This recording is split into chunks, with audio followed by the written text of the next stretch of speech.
Good evening.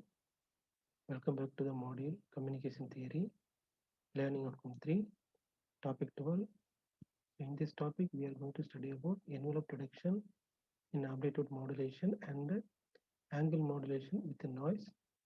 In the previous session, we studied about the linear modulation with the noise. And there are two kinds of detector we are using in linear modulation. One is synchronous detector and another one is envelope detector. In synchronous detector, it will detect the in-phase component of the received signal. So from that, the information will be extracted in the analog communication receiver. Whereas in envelope detector, the receiver will be extract the amplitude of the received signal. So from that, the receiver and the detector will extract the information of the received signal. Okay, then the SNR will be calculated in the communication receiver at two places. First, the signal to noise ratio will be calculated at the output of the bandpass filter, which is denoted by S by N of R, means signal to noise ratio of the receiver. It is also called as signal to pre-detection SNR. And then second place, the SNR will be calculated at the output of the low pass filter, which is denoted by S by N of D, means signal to noise ratio at the destination. It is also called post detection SNR. Okay, so then so today's session we are going to discuss the another type of detector which is used in the analog communication system, that is envelope detector. Okay, so envelope detection in AM modulation with noise. Okay, so a envelope detector input of the AM modulation is denoted by V of t, which is equal to AC of 1 plus x of t cos of omega c t plus Na of t cos omega c t plus Nq of t sin omega c t. So which means it has the two terms. One is the signal term and then another one is the noise term. So the diagram shows the phasor diagram of the AM modulation with the noise. For the condition, the S by N of R very greater than 1. So we can see here there are three vectors present in this phasor diagram. The first vector is the signal term vector with whose weight is AC of 1 plus x, and then the second vector is Ni is the in phase noise component, then Nq is the quadrature noise component vectors, and the AV is the received signal amplitude. AV is the received signal amplitude.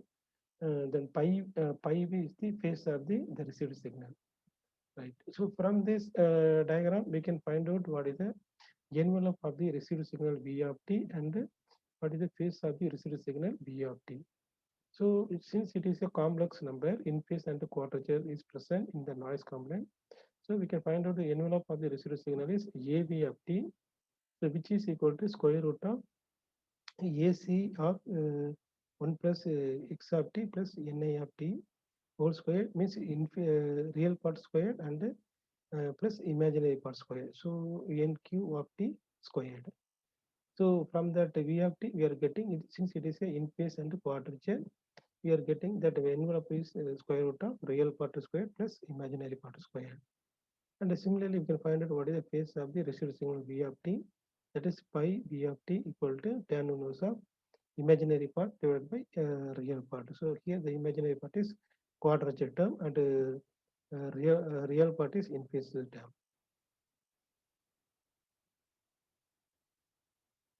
Here we can assume that the carrier amplitude is very greater than the noise power n squared bar.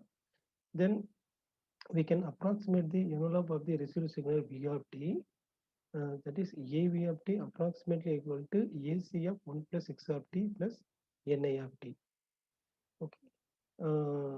Then for the ideal envelope detector, so we can find out the YD of t. So the YD of t equal to AV of t minus AV bar. So the AV bar is the average of the amplitude of received signal, which give the DC component. In AV of t there is a DC component, one is present, one. So by using that envelope detector, ideal envelope detector, we need to subtract that DC component AV bar, so that we are getting AC X of t plus N of t, Ni of t as a the output of the ideal envelope predictor in AM modulation. So this is identical to the synchronous detector output signal. Okay, so that we can write the post detection signal to noise ratio. That is S by N of t equal to Sx by 1 plus Sx into 2 of S by N of R. So which is equal to Sx by 1 plus Sx into gamma. So this expression is same as the synchronous detector signal to noise ratio. So this is the signal to noise ratio for the envelope detector using AM modulation. So since that the carrier amplitude is very greater than the noise power, so we can say that the ratio of signal to noise ratio, that is S by N of R, is very greater than 1. So in this case, we can say that the envelope demodulation in the presence of noise has the same performance quality as the synchronous demodulation. Now consider the another case for the comparison of the signal power and the noise power. So in the second case, if AC squared is very less than yeah, n squared bar, that is a noise power, then the signal to noise ratio at the receiver is very less than 1. So in this case, the noise will be dominant and the signal power will be very less. So in order to focus the noise power, we can represent the noise term N of t in terms of envelope and the phase form. That is N of t equal to A n of t cos of omega ct plus pi n of t. So therefore, we can write the output signal Y of t. For this condition, the noise signal power is very less than the noise power, equal to y of t equal to A n of t plus AC x of t cos pi n of t minus A n bar. So this is the case for when the signal power is very less than the noise power. So in this case, the noise component is dominant. That is A n of t is dominant compared to the signal term.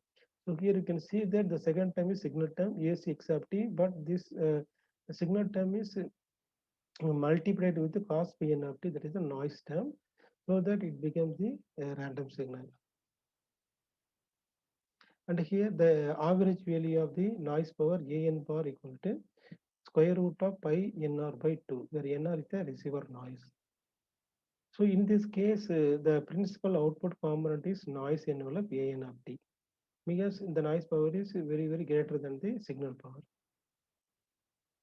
So those signal and noise were additive at the input. The detected message term is multiplied by the noise term in the form of cos pi n of t, so that it is a random signal. The second term becomes random. Actually, the second term is the signal term. First term is the noise term. Since the noise power is dominant, so here the signal is affected by the noise term in the form of cosine function. That is cos pi n of t. So that the message is therefore mutilated or corrupted. Hence, the corruption at a low pre-detection is called threshold effect. So in order to reduce the noise power at the receiver, so we need to put some threshold for the signal to noise ratio at the receiver. So for the condition, to satisfy the condition, AC greater than or equal to AN with a probability of 0.99. So we can fix the SNR threshold, that is S by N of RTH equal to 10 dB. Okay, so if the S by N of R is less than S by N of RTH, that is the receiver SNR is less than the threshold SNR, then the message corruption must be expected, and consequently the loss of information occurred. However, this threshold effect is usually not a serious problem for AM broadcasting. Okay, so that is the second type of the AM modulation using envelope predictor. Next, coming to the next topic to analyze the noise, that is angle modulation. with noise. So in that, the main part of the receiver is in the demodulation process. So here we are going to talk about the demodulation process for both the modulation, that is phase modulation and frequency modulation. So the mathematical expression shows the demodulation equation for the both the PM modulation and FM modulation. So Y of t equal to pi V of t for phase detector, and for frequency detector it will be 1 by 2 pi V of t. So there are two kinds of detector used in the angle modulation: phase detector and the frequency detector. So now we need to find out what is the post detection noise. So for the angle modulation, so from the pre-detection portion of the angle modulation receiver, okay, so there are in receiver we can split into two portions: pre-detection and the post-detection. So the output of the band pass filter we can call it pre-detection, and the output of the low pass filter we can call it post-detection.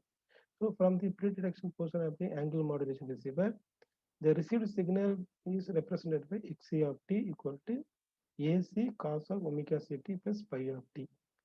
Okay,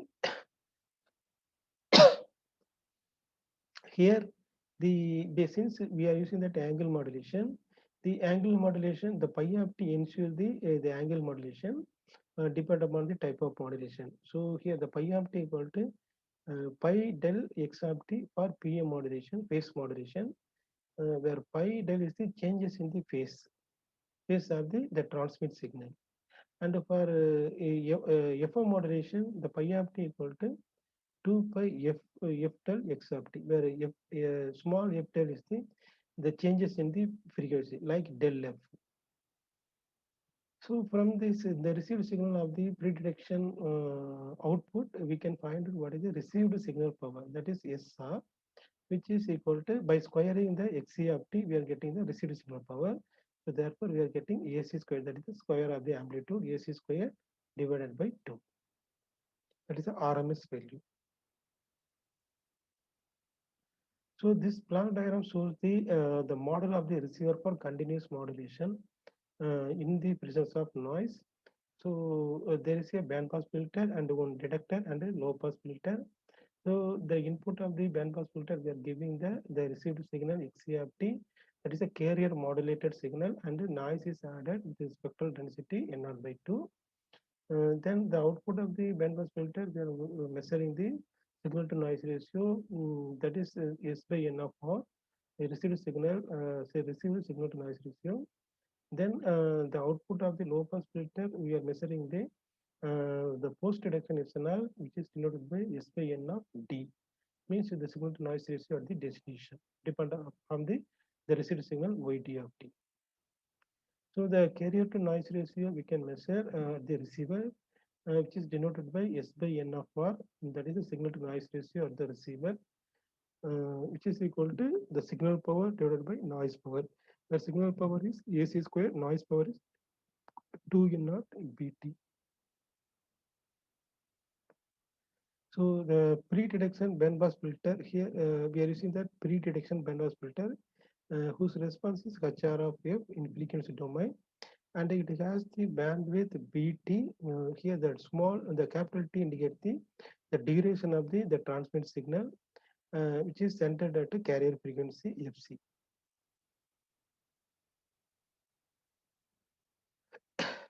So this diagram shows the model of the detection of the angle modulation in the presence of noise. Okay, so here you can see that before the bandpass filter, we are adding two more blocks. One is limiter and another one is discriminator. The input of the limiter is given as the B of t, the received signal at the receiver is a combination is the addition of the signal term and the noise term, that is Xc of t plus N of t. So we can, because of angle modulation, it will be we can write as AV of t cos of omega ct plus pi v of t. Okay, where pi v of t ensures the modulation process of the angle modulation. Uh, so from the received signal B of t, we can find out what is the SNR at the receiver. So S by N of R equal to the signal power is AC squared by 2 for angle modulation, and the noise power is B naught N naught BT. Then here we are using the discriminator, the process of the discriminator. It is act as a angle modulation detector, depend upon the type of modulation, either phase modulation or frequency modulation. The output of the discriminator Y of t equal to pi V of t for phase modulation, whereas for FM modulation, the output of the discriminator Y of t equal to 1 by 2 pi V dot of t. Okay. And the function of the limiter is to suppress the any variation in the amplitude of the received signal V of t.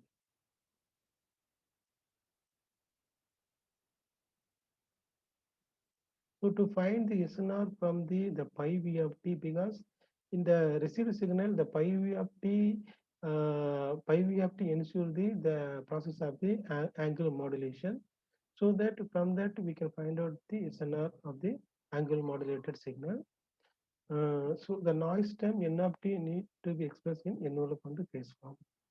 So the V of t equal to AC cos omega ct plus pi of t, and the noise term also represented in envelope on the phase form. So this is the phasor diagram for the angle modulated signal with the noise. We can see there are three vectors present. The vector AC indicate the amplitude of the carrier message signal, and the vector AN indicate the amplitude of the noise vector, and the AB is the received signal vector. Okay, and pi B is the phase of the received signal vector. Pi is the message signal vector, message signal phase. Then pi n is the noise signal phase. There are three phase component, three envelope components are present in the phasor diagram, and from that we can find out the phase of the received signal, that is pi V of t. Pi V of t equal to the message signal phase pi of t plus the noise signal phase, that is pi n of t. From this phasor diagram we can write the phase of the noisy term, the tan inverse of a n of t sine of pi n of t minus pi of t divided by AC plus a n of t cos of pi n of t minus pi of t.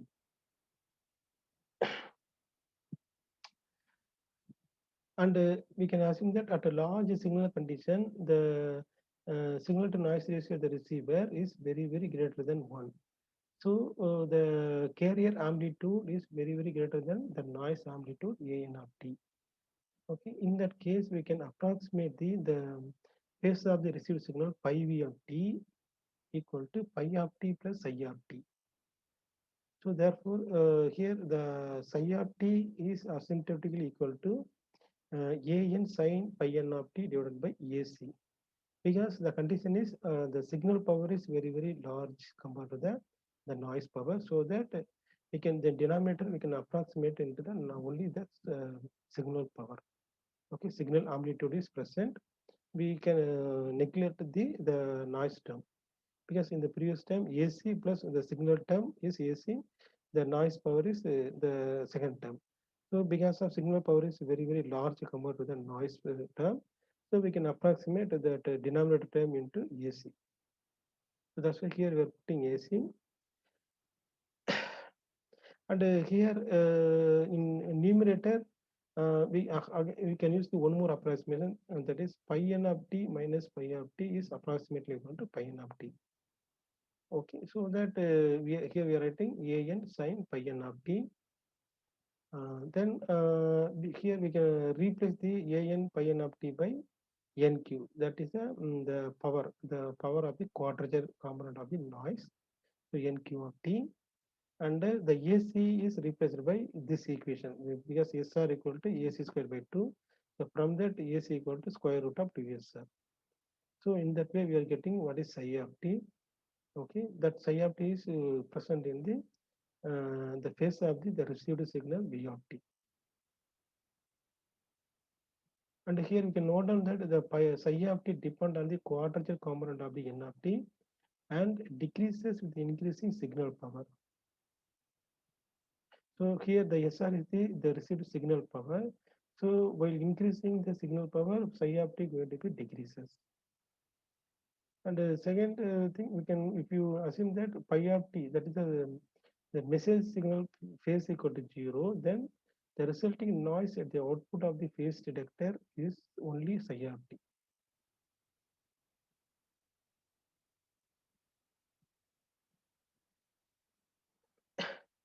So this diagram shows the power spectrum, PM or post reduction noise power spectrum with the mean square value of psi equal to and the mean square value of the noise component, quadrature noise component divided by 2 SR. Okay, so this is the phase modulation post detection noise power spectrum. So here you can note down the minus W2 plus W indicate the message signal bandwidth and the post detection noise bandwidth varies from minus BT by 2 to plus BT by 2. So the BT by 2 is the noise bandwidth, but W is the signal bandwidth. So from that we can observe that the noise bandwidth is larger than the signal bandwidth. So the outer band is occurring in this case. Then the maximum amplitude of the power spectrum of the post detection noise N naught by 2 SR. This mean square value of the quadrature component equal to N naught. So that the maximum value is N naught by 2 SR for the post reduction noise power for PM modulation. Then the power spectral density of psi of t will be calculated. That is G psi of f approximately equal to this term N naught by 2 SR into rectangular function. And we can observe here this power spectrum is flat. Power spectral density of the post reduction noise power is flat over the frequency less than or equal to BT by 2, where BT is the bandwidth of the bandpass filter. Since BT by 2 exceeds the message bandwidth W, we need to save the special case of narrow band phase modulation so that the receiver should include a post reduction filter with the transfer function HD of f to remove the outer band noise. Okay, so that is the problem in the phase modulation. The outer band noise is occurring. So in order to control the outer band noise, we are using the one more filter called post reduction filter, whose transfer function is HD of f. So the HD of f is the post reduction filter. It is modeled as a ideal low pass filter with a unit gain and a bandwidth W. The bandwidth of the message signal. Then the output noise power at destination becomes ND. Okay, that is the integration minus W2 plus W. Then power spectral density of the psi of t df. So substitute that G psi of f and then simplify. Then we are getting the output noise power at the destination is N naught W by SR or phase modulation. So this is the output noise power at the destination, okay, of the phase modulation. Then next we are going to talk about the frequency detector, because angle modulation we are seeing two type of detector. One is the phase detector, then next one is the frequency detector. So the frequency detector used to demodulate the FM modulation. So the input of the frequency detector is phi V of t equal to psi of t.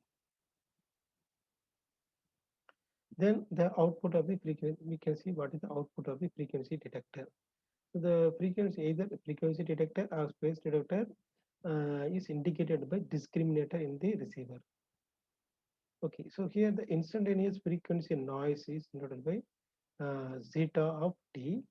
So zeta of t equal to 1.2 pi psi of t. Okay, psi dot of t. So which is equal to 1 by 2 pi square root of 2 SR NQ dot of t. So here the dot indicate the average of the quadrature noise component. Okay. The F of post detection noise power spectrum, okay, which is denoted by G zeta of F equal to 2 pi F squared 1 by 8 pi squared SR G NQ of F.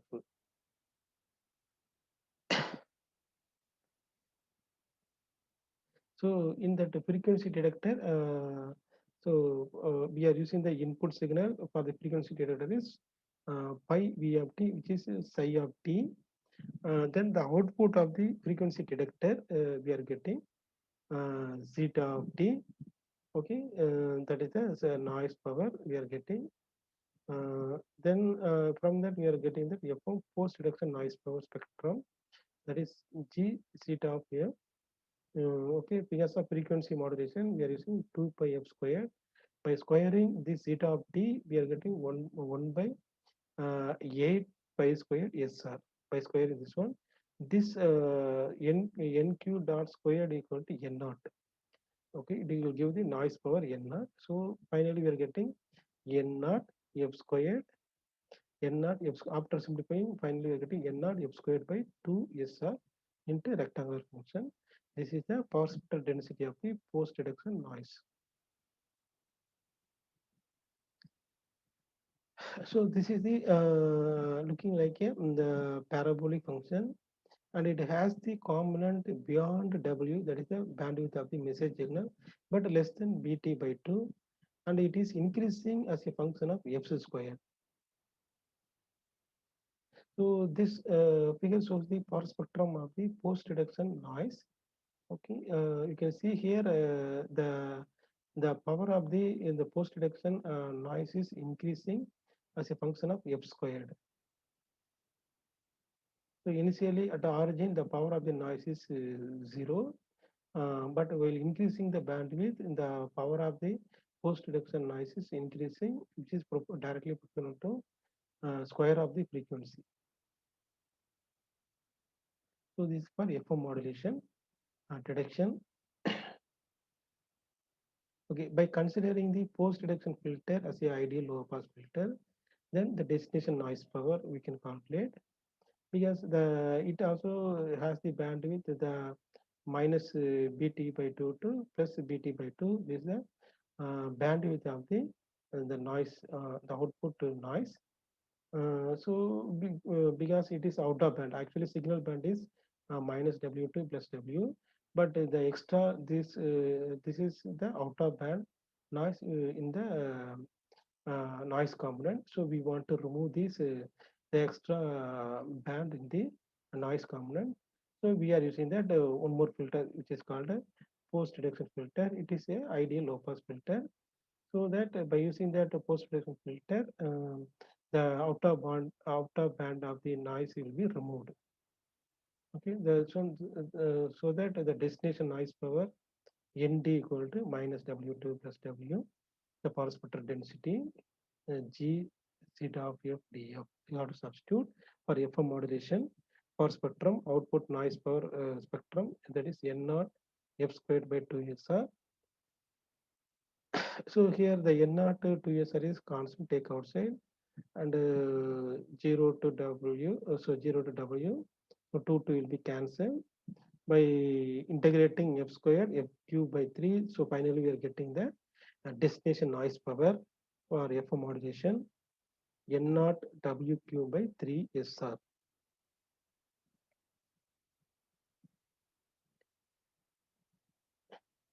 And we can use, instead of using the ideal low pass filter, we can use the de-emphasis filter. Okay, by using de-emphasis filter, we'll see what do you mean by de-emphasis and the pre-emphasis after this topic. Okay, so instead of using ideal low pass filter, if we use the de-emphasis filter, that is we can equate the HDF, the response of the HDF equal to HD DE of F. So the here the subscript DE indicate the de-emphasis filter. Okay, then the response. So the response of the de-emphasis filter, that is a modulus of H de of f equal to 1 plus f by b de of whole square power minus 1 by 2. Now put f equal to w, that is the message bandwidth, and we can assume when the ratio f by b de is very greater than 1, then we can approximate the square inside square bracket term, that is 1 plus w by bde squared is approximately equal to w by bde squared, because this term is very greater than 1, so that we can neglect this one. So we are getting that w by bde whole squared, so that we can find out the, by using de-emphasize filter, we can find out the what is the destination noise power, nd. So in this case, the destination noise power is integration minus W2 plus W, because of we are using a de-emphasis filter. Then the response is the squared magnitude of HD of f into the power spectral density of the noise, that is G zeta of f. We have to substitute both. So here for this term, for de-emphasis filter, you can substitute the W by B dE whole square, but this is in inverse. So it becomes BDE square divided by W square, and this term, the first spectrum is N naught W square by 2SR. Here W square will be bandwidth of the message will be cancelled. So finally, the destination noise power by using de-emphasis filter equal to N naught ND equal to N naught B dE square W by SR, where BDE is the bandwidth of the de-emphasis filter. W is the signal bandwidth. So that is the FM modulation detector process, and how to find out the detector destination noise power using FM modulation. Okay, the summary of phase modulation and frequency modulation. The post-detection noise spectral densities in phase modulation and the frequency modulation have outer band components, so that it call for post-detection filtering. So both cases, the post-detection noise spectral density having a outer band components, noise components. Then the phase modulation noise spectrum is flat. It is like a linear modulation except for outer band components. Then the frequency modulation noise spectrum increases parabolically. So the higher baseband signal frequencies suffer more by noise than the low frequency component.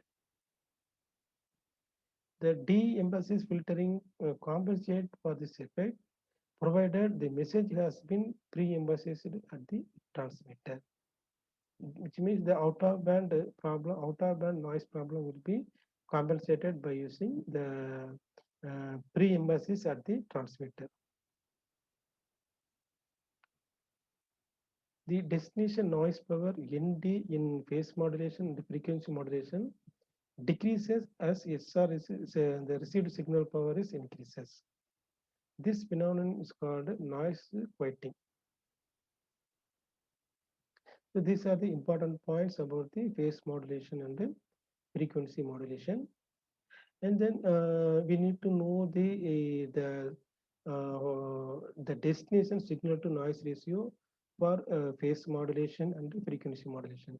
So far we only studied about what is the destination output noise power for phase modulation and the frequency modulation. So now we are going to find out what is the signal to noise ratio for phase modulation and the frequency modulation.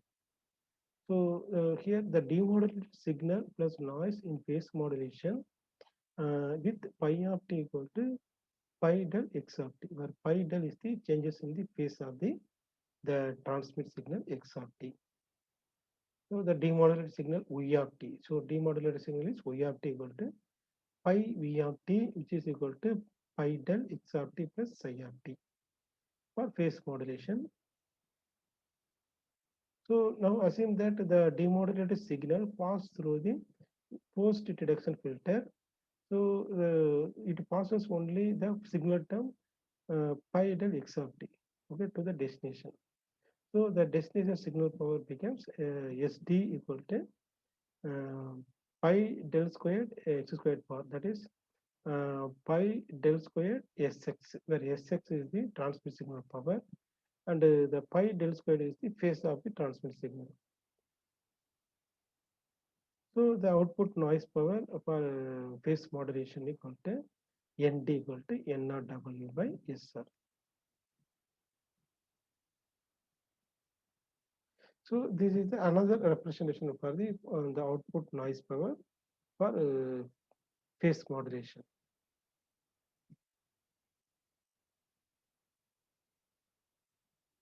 So by substituting both signal power and noise power, the SNR at the destination for PM modulation equal to the ratio of pi squared by Sx divided by the noise power is N0W by SR. So in previous case, we found that both the signal term, signal power ST, noise power ND, you have to substitute so that we are getting.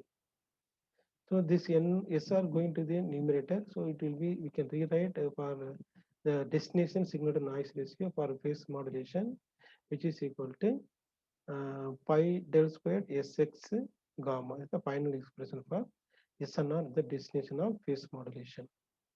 And here the small gamma represent the output signal to noise ratio for analog baseband transmission. Then coming to frequency modulation, again you can take the demodulated signal plus noise with the phase value pi of t, phase of the message signal pi of t equal to 2 pi f del x of t.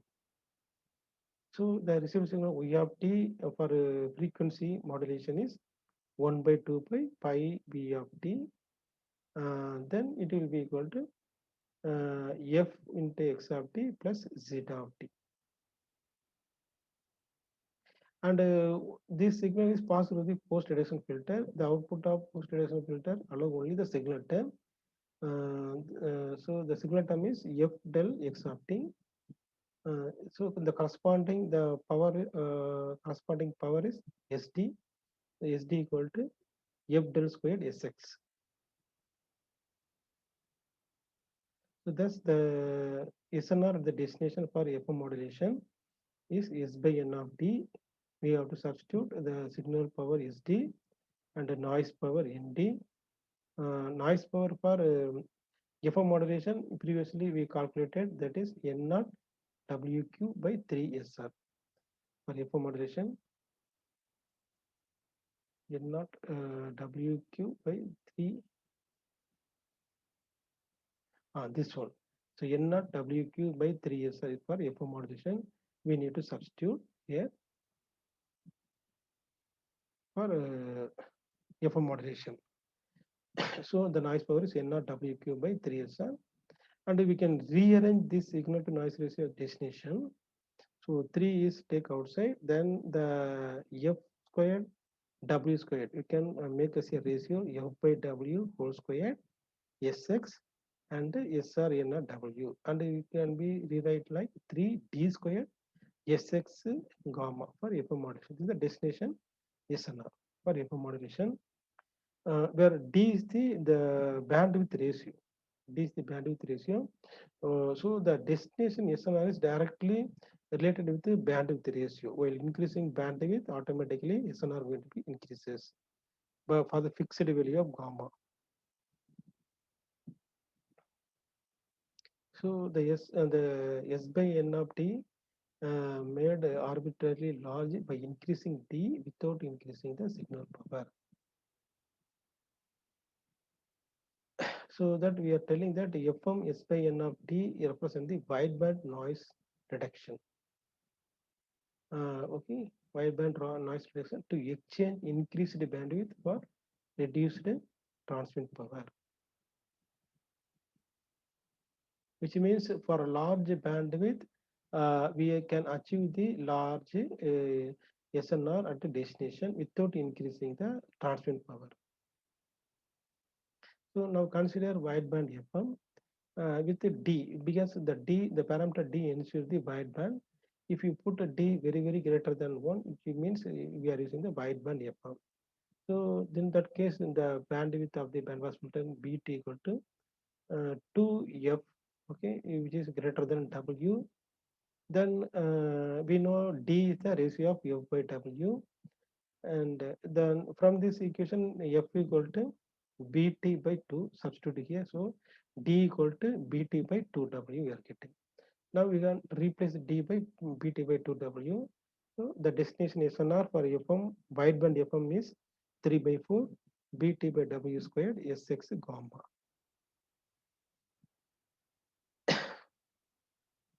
So here it shows that the S by N of T, that is the signal to noise ratio destination, increases as the square of bandwidth ratio. So here the break even point will be occurring when D is greater than or equal to 0.6. So the break even point means it is a dividing line between the narrowband FM and the wideband FM. To show the narrowband FM and to separate the narrowband FM and the wideband FM, we are using this point, break even point, which is occurring at D equal to D greater than or equal to 0.6. Okay, if the receiver includes a D emphasis filter with the bandwidth BDE, which is less than message bandwidth, then the output noise power we can further reduce, which is approximately equal to by using D emphasis filter. So then the destination is not equal to approximately equal to the ratio of F by BDE squared SX into gamma. Here you can see that the 3 is we are removing. In previous case, we used that 3 by 4 for wideband, but here we are removing that one. So yeah, this one. So 3 into F by W squared SX into gamma. So here the 3 is going to be removed for de-emphasis filter. It will be only the ratio of F by B squared SX gamma for de-emphasized FM. Okay, so if the message amplitude spectrum does not roll off at least as fast as 1 by F, like an audio signal, then the pre-emphasis increases the deviation ratio and the transmission bandwidth requirement. Okay.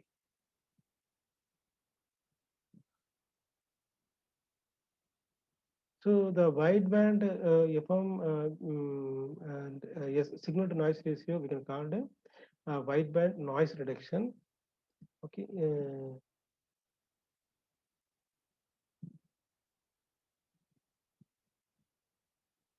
Okay, so here you can see that the frequency modulation, there is SNR at destination, that is S by N of T represent the wideband noise reduction.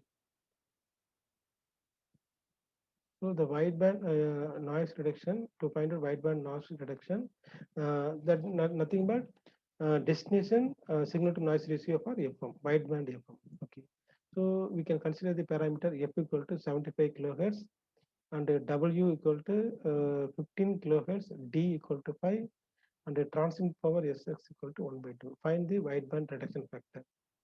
Okay, so here D directly given or F by W, that is 75 by 15 equal to 5. So 3 into D squared, 5 squared into Sx 1 by 2, it will be equal to into gamma. It is approximately equal to 38, not exactly, approximately equal to 38 gamma. The destination SNR for wideband FM. When using de-emphasis, this is without de-emphasis filter, but with the de-emphasis filtering, we can replace W by BDE. So BDE equal to 2.1. So in this case, the destination SNR equal to 640 gamma, approximately equal to 640 gamma. Okay, so you can see the difference, the SNR at destination without de-emphasis, with de-emphasis. Without de-emphasis, it is only 38, but with de-emphasis, it is 640. So the 1 watt FM system with the de-emphasis could replace the 640 watt baseband system. Okay, so here the this W indicate the watt because the S by N S by N of D is the power value. The cost of this transmitted power reduction is increase the bandwidth since FM with D equal to 5 requires BT approximately equal to 14 W, where W is the message bandwidth. So, which means that by increasing bandwidth of the FM modulation, we can reduce the transmit power. We can reduce the transmit power, but we have to use the larger bandwidth. Okay, next we will discuss about the FM threshold effect. So it is occurring when the SNR at the receiver, that is S by N of R, is very, very less than 1. So in this case, the noise power is dominated than the signal power. That is AN of T is very, very greater than AC. So the resultant phase of the detector input, so pi V of T, the equal to pi N of T. So here the signal, the noise phase is dominated, that is pi N of T, plus the again the second term also contributing the noise.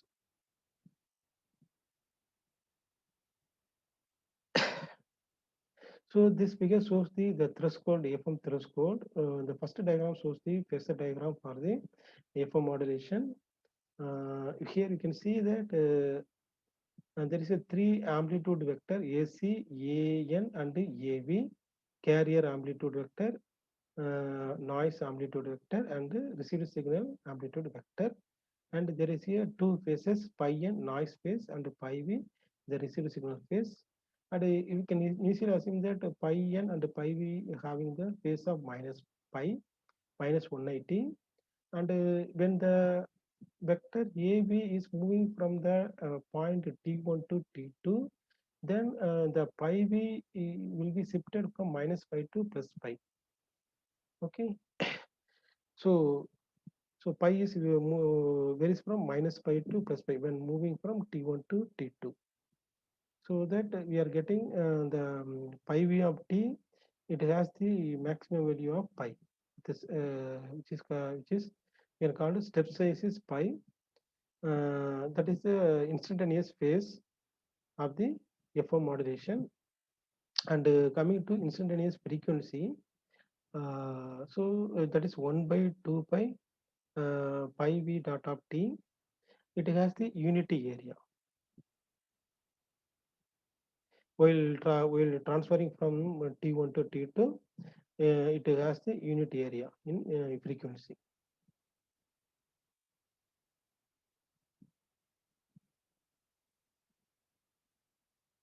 So the significant degradation begin when the S by N of R is approximately 1. So when it becomes 1 means when the noise amplitude is approximately equal to carrier amplitude.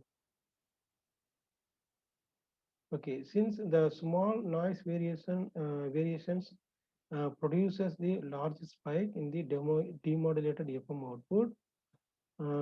So then we can take the message phase pi of t equal to 0. Okay, that pi n of t1 equal to minus pi, so that pi v of t1 equal to minus pi. Okay, so that is the points about this phasor diagram of FM threshold effect.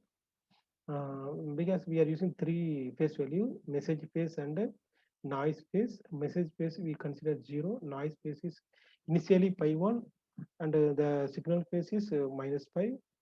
Then the variation of the envelope and the phase follows the dash the locus when moving from T1 to T2, it becomes the pi plus pi v of T2 equal approximately equal to plus pi.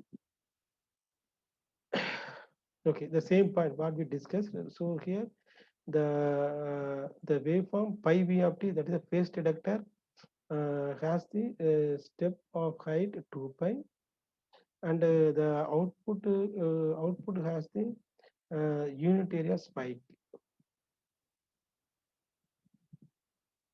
So in frequent FM modulation, these spikes would be heard as a crackling or clicking sound in FM radio.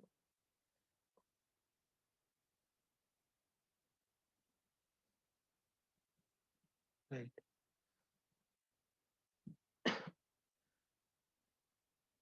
Okay. So and we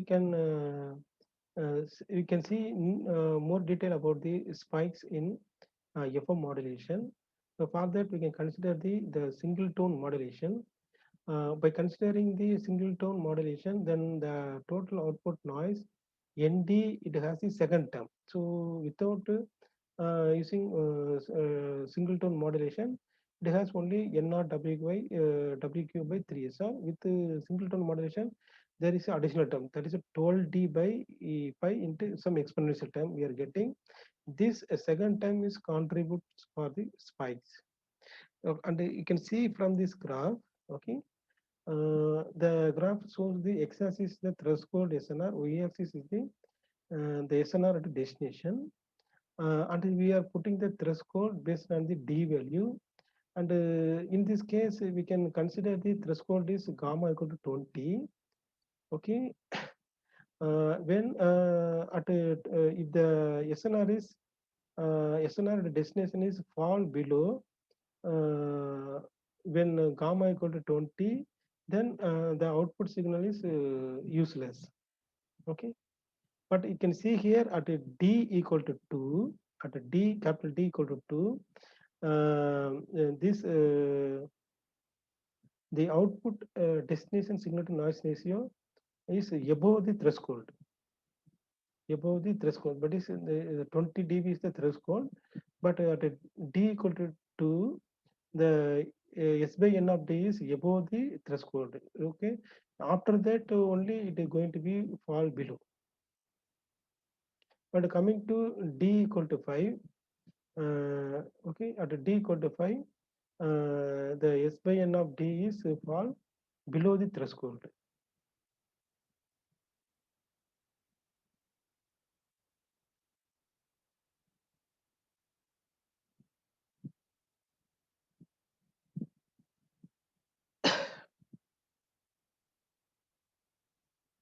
Right. So that is the observation from this graph.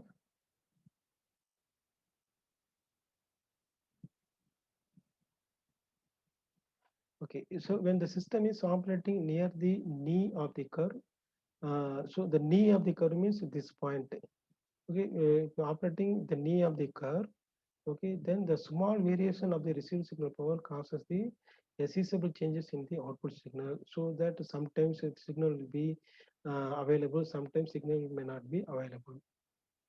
And we can put the threshold point for the received SNR equal to 10 dB, and then we can equate the received signal SNR equal to W by BT gamma. From that we can get the threshold SNR gamma TH as in previous graph.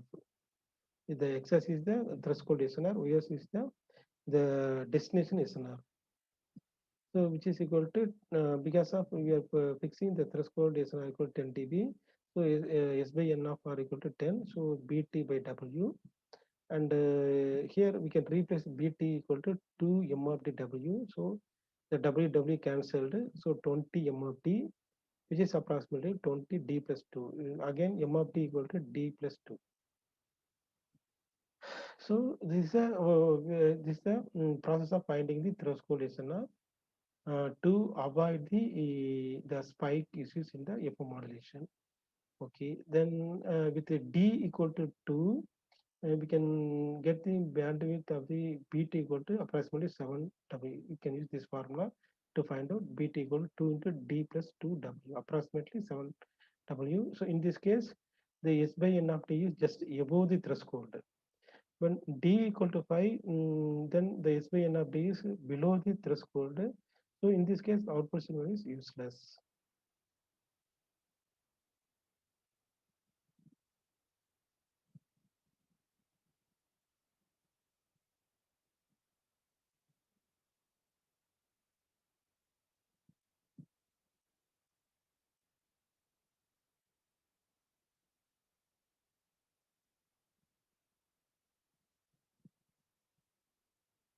Okay, so the last topic in the today's session is pre-emphasis and de-emphasis in FM system. Okay, so why we are using pre-emphasis and de-emphasis in FM system means the bandwidth of the noise is exceeded the bandwidth of the message. So that is called out of band noise. So in order to remove the out of band noise, we need to use the pre-emphasis filter at the transmitter and the de-emphasis filter at the receiver side. Okay.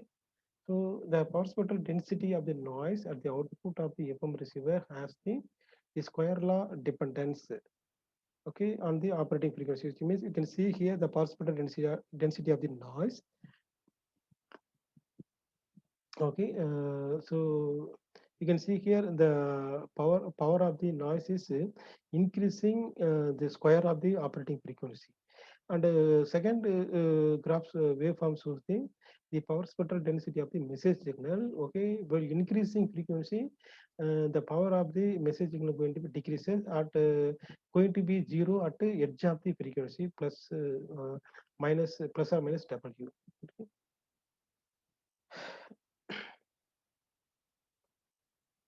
So around F equal to plus or minus W, the relative spectral density of the message is quite low, whereas the output noise is quite high. It's a reverse of the signal power. So thus the message is not utilizing the frequency band allotted to it in an efficient manner,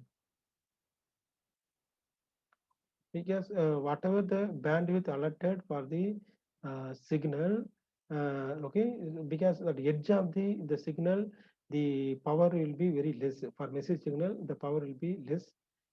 So that to avail allotted bandwidth for the message is not properly utilized. Because at a high frequency noise power is dominated. Okay, so to improve this to improve the noise performance of the system, we slightly reduce the bandwidth of the post reduction low pass filter so as to reject the large amount of noise power while losing the only the small amount of message power. So the one way to overcome this issue means that to use the entire band of the message, what we'll do, we have to reduce the bandwidth of the post reduction filter. The efficient utilization of the allowed frequency band is based on the pre-emphasis at the transmitter and the de-emphasis at the receiver.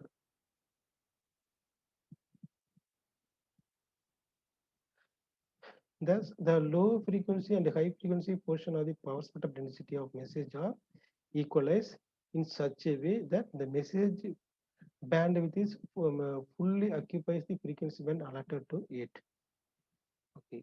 So by using pre-emphasis and de-emphasis, we can separate the low frequency component with the high frequency component, and then we can equalize this separately so that the entire bandwidth of the message is fully utilized.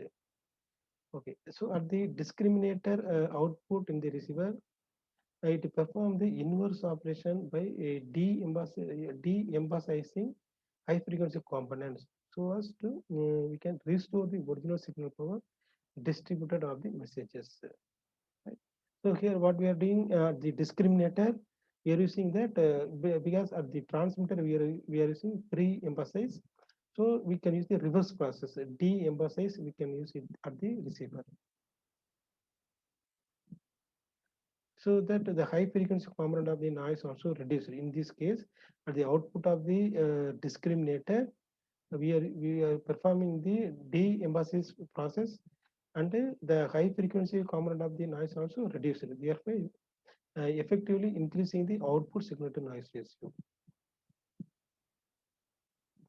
So this pre-emphasis and the de-emphasis process is widely used in commercial FM radio transmission and reception. So this is the model of the Pre-emphasis, de-emphasis based FM system. Before transmitter, we are connecting the pre-emphasis filter whose response is denoted by HPE of F. And then after FM receiver, we are using the de-emphasis filter whose response is denoted by HDGE of F. So to produce an undistorted version of original message, the pre-emphasis filter in the transmitter and a de-emphasis filter in the receiver must be ideally have the transfer function that are inverse of each other. You can see here, let us consider HPE of is the transfer function of the pre-emphasis filter. Here the subscript P indicate the pre-emphasis. Then the transfer function of the de-emphasis filter is that is HDG of equal to 1 by HPE of because both are reciprocal to each other, inverse to each other. So by using that de-emphasis filter, what is the power spectral density of the noise? We can measure the discriminator output, which is equal to N naught F squared by AC squared. Okay, for the bandwidth is less than or equal to BT by 2. Then the modified power spectral density of the noise, the de-emphasis filter. So this is the without de-emphasis. By with the de-emphasis, we have to take the response of the de-emphasis filter, that is squared magnitude of HDE of F into the power spectral density of the noise, output noise, SND of F. Then the average power of the modified noise we can find out after passing through the de-emphasis filter. Okay, you have to substitute this value N naught F squared by AC squared. So N naught AC squared take outside F squared and its response. Then by substituting both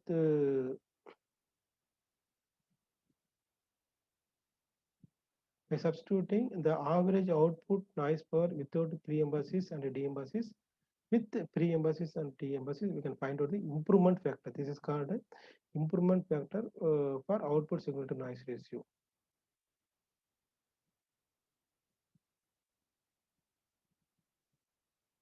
So thank you. So today's session we studied the three important topics in the second unit of communication theory. The first topic is the second part of the linear modulation with the noise, that is the envelope detection, envelope detector in AM modulation.